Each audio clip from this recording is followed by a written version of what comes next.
My name is Gyöngyi Kovacs. I'm the ERCO professor in Humanitarian Logistics at the Hanken School of Economics, which is a university in Helsinki, Finland. Welcome to Logistics Rocks. Thank you. And could you tell me a little bit more about humanitarian logistics? I can bore you to death about humanitarian logistics if you want to. But yes, in a nutshell, what we deal with in humanitarian logistics is any kind of disaster or development aid where we try to bring relief or aid to beneficiaries. Okay, so it's when you have epidemics, earthquakes, tsunamis, those kinds of events? It could be those. So it can be natural disasters like the ones you mentioned, as to say earthquakes or tsunamis or whichever. It can also be crises and war zones that we deal with, and we have a number of projects in those right now in conflict zones. Or it can be, of course, pandemics. Those are kind of maybe the three biggest categories. And how do you come to work in this field? I mean, it's quite a specific part of logistics, and it's quite new as well. As an academic subject, it's quite new, isn't it? Well, new. So compared to logistics overall, of course, it's fairly new. I wouldn't say it's new in the sense that people wouldn't have done it earlier. It's more that academia has largely ignored it until about 10, 15 years ago. But that's changed quite a lot. And nowadays it's starting to be quite an established discipline with its own journals and own community as well. So it's getting there. Yeah, no, I've previously talked to some professionals working within this field at Doctors Without Borders, for instance. And I know that there are quite a lot of people in the world working within what you would call humanitarian logistics. And what would you say is transferred over from traditional logistics, supply chain management into this field? I would say humanitarian logistics overall is just another context of logistics. So pretty much every concept that you work with in logistics and supply chain management can be also applied in this context. So it's not in that sense rocket science. It's just, a different area. Now, with that different area, of course, there are some new caveats on contextual differences that one does need to take into account. So, for example, access to particular disaster areas can be restricted. There are maybe not exactly the same number of actors and organizations working that you're used to. And it's a not-for-profit environment. So these would be some of the bigger issues that are quite different from the typical logistics supply chain management environment that we work with. But you can transfer a lot of your knowledge. Yeah, and when you say not for profit, of course, there are companies working within this industry, companies who do quite well as well. Also, when we talk about logistics, we often talk about the other side of the equation, namely cost, resource utilization, things like that. And I suppose those are generic, even to humanitarian logistics. So first of all, yes, you're right. I mean, cost and resource utilization are definitely generic also here. When we talk about costs of logistics here, what we are trying to do is, of course, the same way, trying to reduce costs overall in order to then, though, translate not necessarily to profits, but to more people one can serve and one can actually reach with the aid. So that's what I mean by a not-for-profit environment. You're also right in saying that there is quite an industry behind it. The suppliers of any kind of aid are typically companies, but the ones distributing it are then typically humanitarian organizations, and that's where you have the not-for-profit interface. I understand. And if you look at some of the projects you have studied, can you give me some examples? What have you seen when doing fieldwork? Well, generally speaking, I mean, our group is pretty much known for research that is hands-on and fieldwork oriented. So we've seen probably quite a lot of different things. They range from looking at health programs and harmonizing different kinds of programs delivering health, whether that's now anyway from cholera kits to maternal health to you name it. So it can be very different kinds of aspects of what they call health programs. It can also be what we've been working with health and nutrition related projects where we have been, for example, working with the Kenyan government and the Ministry of Health and a number of humanitarian organizations. They're looking at scaling up and scaling down responses when famines hit. So scalability in the supply chain was one of the things we worked with. It can be pretty much anything. We are doing certification programs for humanitarian organizations, particular trainings for them. We have a big project on tracking and tracing convoys in Syria. It's quite a number of different things. And if you look at it, it's extremely different, because some of them are more sort of preparatory or foundation building work, and some of it is more disaster response. And it must be quite a field to cover, because it's so much difference between sort of the day-to-day of preventing, for instance, certain diseases by working on the ground year after year, and responding to a hurricane somewhere. You're right. I mean, it's different in that respect as well, that it's, of course, you go through the whole cycle of preparedness, response, reconstruction. Then there is also, in parallel to it, there's development aid and so forth. So there is that, the phases of disaster relief differ, the aims differ. From a supply chain management perspective, I think what is probably the most interesting is also how you go from trying to really have a cost focus and maybe even a lean focus to being highly agile in response. Yeah, okay. So when you say lean focus, it's of course when you do the day-to-day work and when you prepare for the unknown unknowns, or maybe the known unknowns, that you know things will happen. You don't know exactly where, you don't know exactly when. If this would have been a company, it would have been the logistics manager's worst nightmare, of course, to prepare for disaster every time. But do you see that these professionals that are working in this industry, are they recruited from the logistics industry, from the business side, or are they educated, sort of bred within the humanitarian sector? Well, both. In that sense, when you say that if this were a company, this would be their worst nightmare. Now, I would maybe not quite agree with that, because if you think of a humanitarian organization, this is their bread and butter. So it's preparing for disasters and then delivering aid in disasters that matters, which means that on a global level, you do know that X number of disasters will occur annually. There is quite a momentum behind also forecasting the needs for the next year to come across the globe, based on also already disasters that have occurred, that we already know are existing. For example, conflicts we already know will probably not end the next year, that they need to have attention. We know that there is a number of earthquakes every year. There are seasonal floods, there are hurricane seasons and typhoon seasons. So you can forecast quite a bit of this. And in that sense, when we talk about unknown unknowns, it's more maybe the exact location and the exact impact and magnitude of a particular event than the question, will anything happen in the first place? So globally speaking, if you aggregate all that demand, there is quite an understanding of how much there will be per year.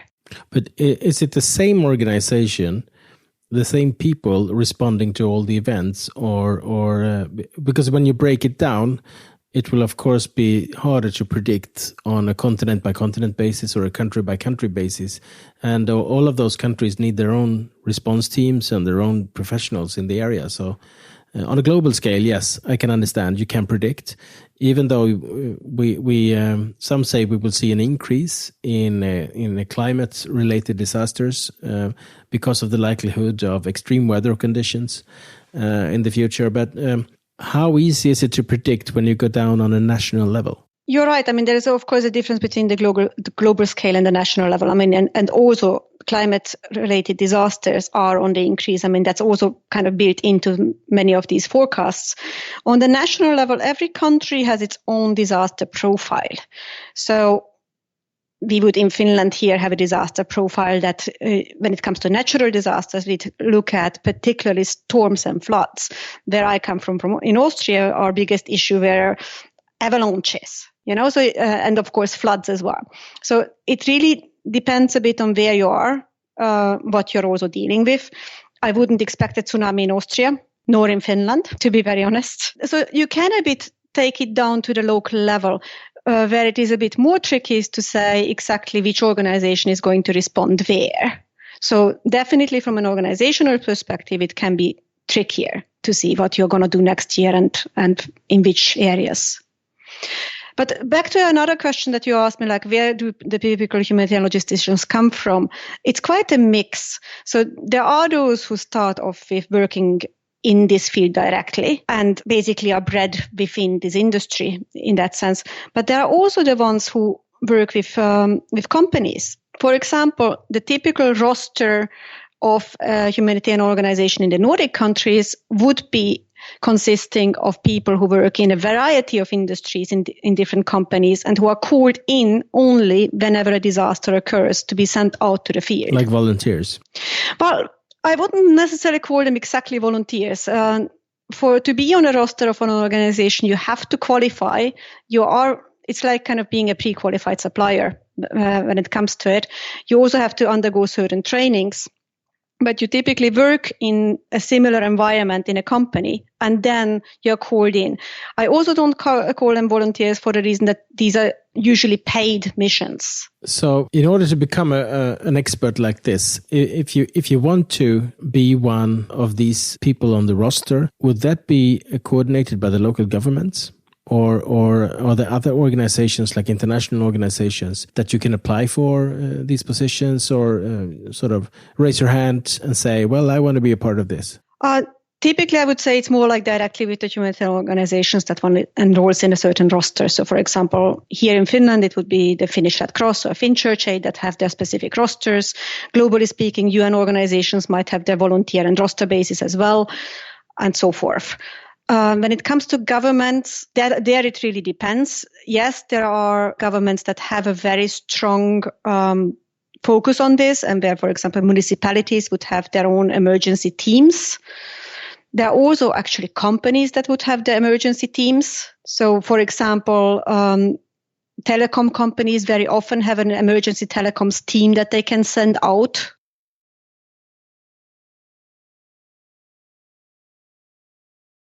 Okay, so yeah, I was going to ask you about the telecom industry, because they have an existing infrastructure that may be affected by floods or tsunamis or storms and things like that, and of course they need to have a repair crew fast on site to fix the mobile phone network.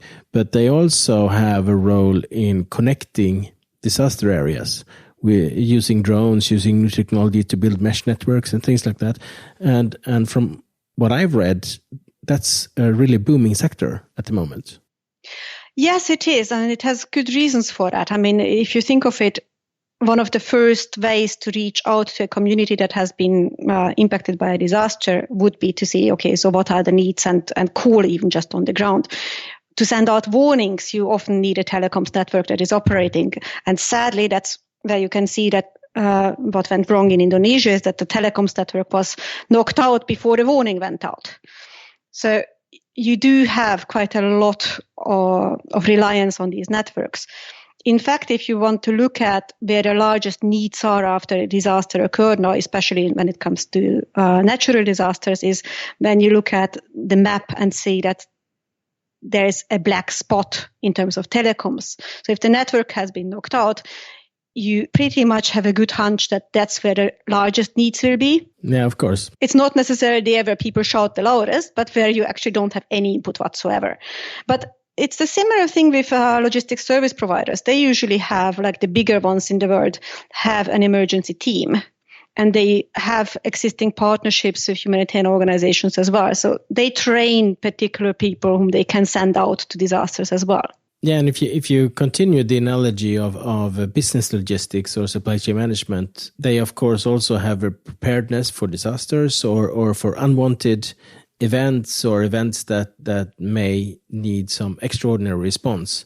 So would you say that there are similarities between sort of the non-lethal part of this response mentality to look at normal businesses, and they can learn from humanitarian logistics? Well, not only can they learn, but they also do learn. So a number of organizations, or like especially companies, actively encourage their employees to be, for example, on humanitarian rosters, because what they think is that once their employees go into a disaster area and deliver aid, they also bring back that agility, that responsiveness, that flexibility to their own organization.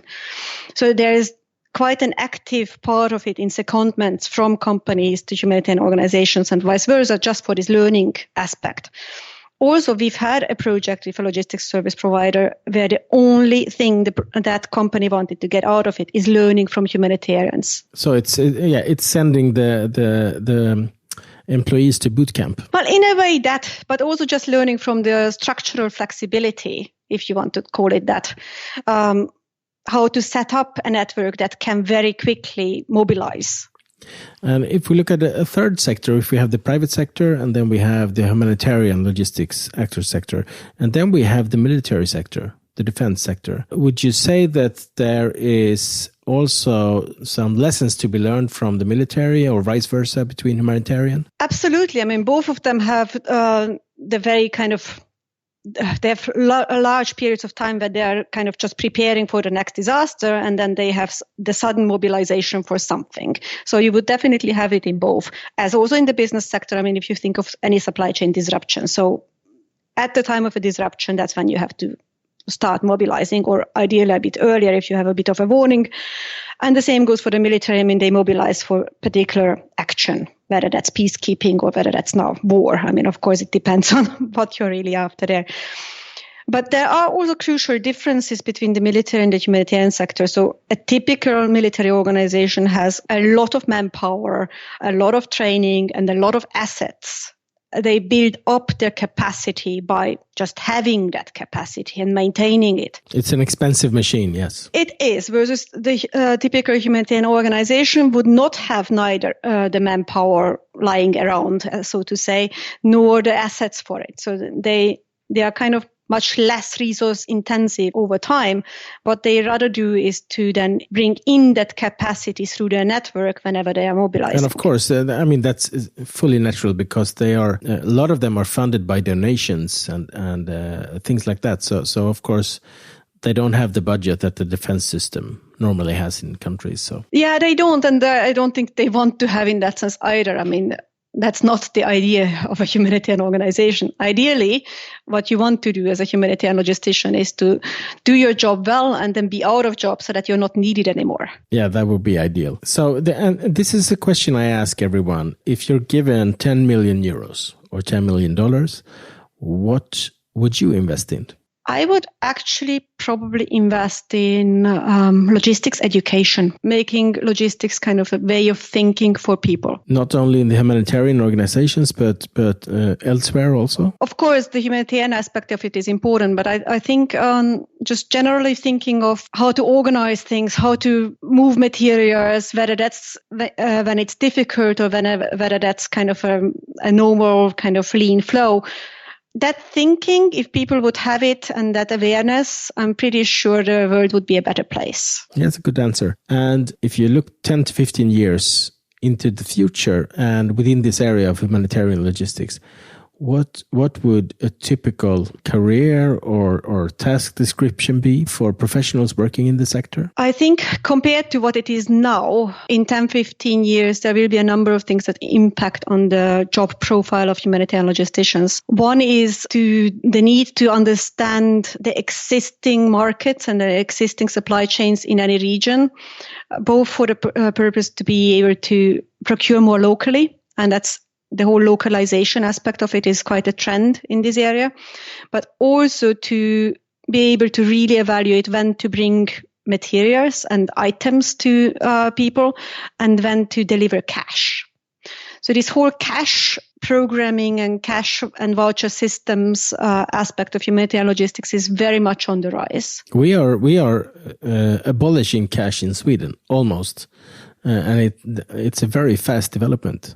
We are going over to mobile payments. Well, when I'm talking about cash and voucher systems, I don't talk about cash. It could be mobile payments. It could be any kind of financial mechanisms that enable people to buy their own items instead of you bringing it to them. So to establish a temporary market. Yes. I mean, it's a big trend for various reasons. One is if you have items available in the local market, even after a disaster, then it is typically more appropriate what is in the local market for the local people to buy, it's familiar, and it's culturally appropriate, etc. Plus, the biggest issue is that, of course, beneficiaries, if they get cash, they can make their own choices of what is the highest priority to what they want to have. On the other hand, also, ideally, when delivering cash, it would mean that you are not setting up a parallel supply chain to what already exists somewhere, and you don't have to transport things around the globe. So in an ideal world, that means that you are actually being able to deliver more for less money, in fact. However, of course, it's not always possible to do so. I mean, if you don't have something in a market to begin with, you can't bring in cash because nobody can buy anything. And it's quite a difficult issue to balance it with issues such as inflation, with issues such as like availability in the longer run and so forth. So that understanding of how a particular market works, what is available, what is accessible by beneficiary groups, that is a very difficult one. And that's somehow a holy grail right now for humanitarian logisticians. Yeah, I can understand that. And what's your best advice to someone starting out in humanitarian logistics on the professional side? I'd say probably two main things. One is to actually just work in logistics. It helps a lot to really know that field to begin with, and to start volunteering with neighborhood organizations, any of the organizations around. That way one gets quite a good understanding of what is really needed. And then obviously, at some point, getting into the rosters of the humanitarian organizations, starting those trainings and the missions, that will help. It sounds really interesting, and I'm a bit tempted actually to do something, but I'm not really sure what though. But yeah, we'll look into it. And I have to ask you about your favorite rock song, of course. I don't really have a favorite rock song, but if I have to go for one, it would be Road Music by Plane Ride. Excellent choice. Thank you. We will definitely add that to our playlist, of course. And my final question, who would you like me to interview in Logistics Rocks? When it comes to now humanitarian logistics, maybe Kalle Lövi from the Finnish Red Cross. He is quite a capacity in this field. Thank you very much, Gyöngyi. And it's been very nice having you here in Logistics Rocks. Thank you very much.